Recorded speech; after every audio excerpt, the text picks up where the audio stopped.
Negara. Saya Rida Putri Anggreni Tagalog. Saya Jos Saya Nirwan Saya Zulkarnaita. Saya Hemedami Zulai Kalimat Raja.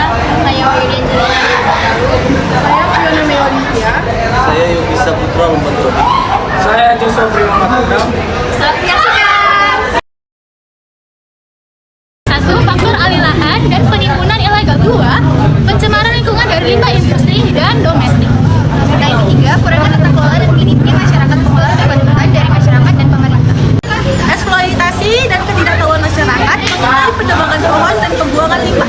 Dan terakhir adalah kurangnya infrastruktur pendukung wisata, di mana yang pertama adalah aksesibilitas yang buruk, sarana dan prasarana yang tidak memadai, dan yang terakhir adalah keterbatasan layanan pendukungan. Baik, sebelumnya saya akan menjawab terkait tentang pandangan pemerintah terhadap hutan mangrove Belawan Secana. Pemerintah Indonesia, khususnya Kementerian Lingkungan Hidup dan Kehutanan, serta pemerintah Provinsi Sumatera Utara memandang hutan mangrove sebagai aset yang berharga karena tempat ini dilihat sebagai contoh sukses blue carbon, yaitu penyerap karbon dari mangrove yang berkontribusi pada target net zero emission 2060. Sekaligus, sebagai sumber ekonomi hijau untuk mengurangi kemiskinan di wilayah pesisir, pemerintah menekankan potensinya sebagai destinasi ekowisata nasional terintegrasi dengan koridor ekowisata Sumatera Utara, meskipun ada kekhawatiran atas ancaman urbanisasi dari kota Medan. Adapun upaya yang dilakukan pemerintah dengan cara mengembangkan sistem informasi promosi ekowisata atau disebut dengan SIPI, yaitu platform berbasis web dan mobile yang berfungsi untuk mempromosikan destinasi ekowisata nasional dan daerah lengkap dengan peta lokasi, deskripsi, fasilitas dan kegiatan wisata yang ramah lingkungan. Yang kedua, menampilkan data real time tentang kunjungan wisata, ulasan pengunjung dan potensi ekonomi lokal. Yang ketiga, mendukung promosi digital seperti melalui media sosial Instagram, TikTok, dan YouTube secara otomatis. Pemerintah Indonesia saat ini berupaya mengembangkan pariwisata berkelanjutan melalui pemanfaatan teknologi digital. Salah satu kendala utama dalam promosi wisata, khususnya ekowisata, adalah kurangnya sistem informasi yang terintegrasi, akurat, dan mudah diakses oleh masyarakat. Dengan meningkatnya penggunaan internet dan media sosial, sistem informasi digital menjadi solusi strategis untuk mendukung promosi yang efektif, efisien, dan berkelanjutan.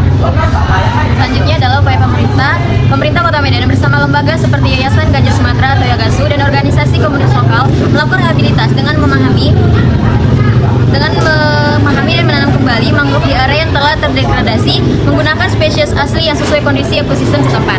Nah, program ini juga melibatkan edukasi masyarakat dan pelatihan, pembibitan, penanaman, serta perawatan mangrove agar masyarakat dapat menjaga dan memanfaatkan mangrove secara berkelanjutan.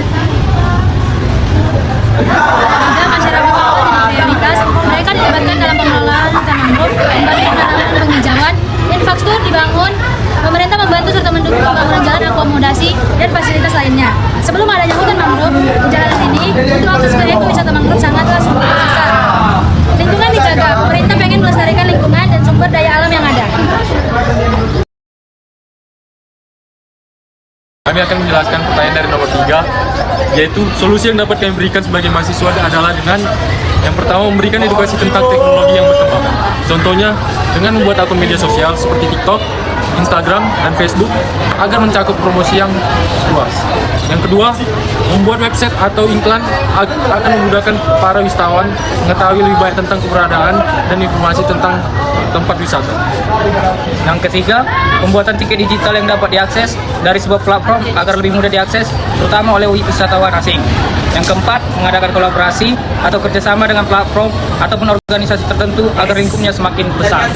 Selain memberikan edukasi dan pelatihan tentang perkembangan teknologi dan digitalisasi, edukasi tentang pemanfaatan tanaman mangrove juga penting untuk diperhatikan. Tanaman mangrove ini dapat dimanfaatkan sebagai pupuk organik, bahkan juga bisa dimanfaatkan sebagai pewarna alami dalam pembuatan batik dan juga sabun. Produk-produk yang dihasilkan ini kemudian bisa dijadikan